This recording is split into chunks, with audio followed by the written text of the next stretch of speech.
Morning, everyone. Hi, James. Take a seat. So, if you didn't know, this week is London Tech Week. You may not know because there's a lot else going on at the moment, but it is the 10th birthday of London Tech Week. So, happy birthday to London Tech Week. If you feel the urge to share what you hear today, and we've got some really interesting conversations today, please feel free to use those hashtags. Follow us if you like.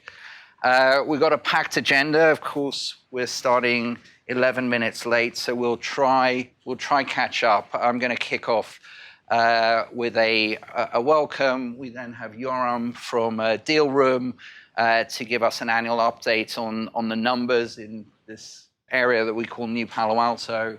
And then we've got three really fantastic panels, one on building hard companies, which we think is one of the critical challenges ahead of us in the next 20 years.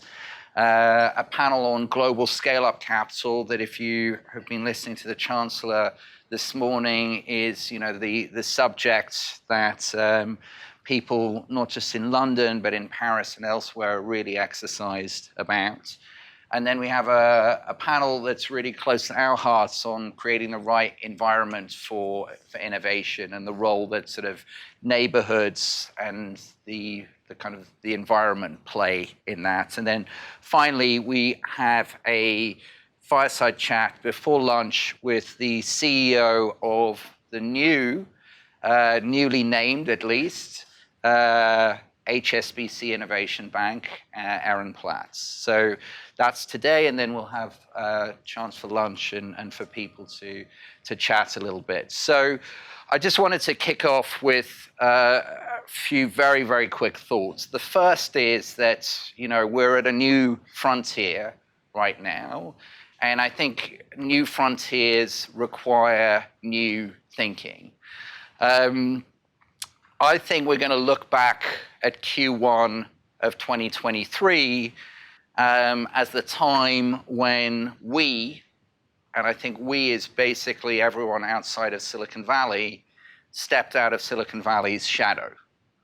And there are two sort of fundamental landmarks I think we're going to look back on. The first is the fact that over that crisis weekend, when there was a bank run in the US and here on Silicon Valley Bank, where we emerged on Monday morning was with the world's only intact, large-scale specialist tech and life science bank, over 700 people. And not only is that organization intact versus in the US, where it was ripped to shreds, but it's now backed by one of the world's largest balance sheets with over 150 years experience of trading in Asia, not reading about Asia, not knowing Asia is part of the BRICS because Jim O'Neill coined the term at Goldman's, but 150 years worth of trading in Asia. And I think, structurally, fundamentally, from a finance perspective, and every ecosystem needs capital, we're going to look back and we're going to say, to have the world's specialist bank in our sector, based in London, with a global footprint and one of the world's largest balance sheets, will be a major moment. The second major moment felt like a small moment, but it was when the CEO of Alphabet announced that the best AI company in the world that was going to run all of Google's global AI assets was in this new square mile, aka DeepMind, aka Demis.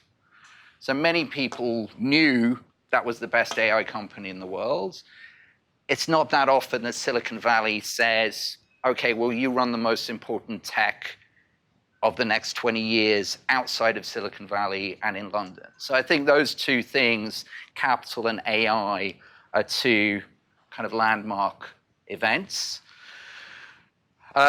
This is a slide actually from 4 years ago when we first had this event. And, we talked about the fact then that if you look at the gross value add, the economic value add of the City of London, this was from a study in 2019 by Bayes.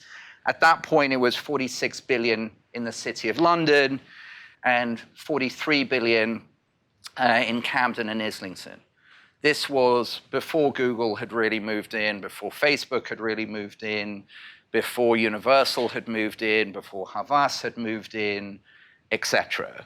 So it was pretty clear, I think, at the time that for the first time in 2,000 years, and that's, image on the bottom there is London Wall from about 200 AD. For the first time in 2,000 years, the economic center of London has shifted to what we call the new square mile. And, my belief is that over the next 20 years, Camden will be the home to a new square mile, combining, not only the innovation of Palo Alto with DeepMind, with AlphaFold, with UCL, with the Wellcome Trust, with the Turing, etc., but also with the infrastructure, HS1, HS2, TfL, and then the financial muscle of Manhattan. And I think this is the opportunity for this ecosystem. So that's my short intro. Basically, welcome to the new square mile. You may not know it yet. I don't think Silicon Valley knows it yet. That's okay. Doesn't really matter. Well, Sundar does. The city might not even know it yet. But this is the heart of a place to sort of really build the future. So welcome to Phoenix Courts if you haven't been here before, and I'm going to hand over now to Yoram from Deal Room, who'll give us some actual numbers behind the narrative. Thanks.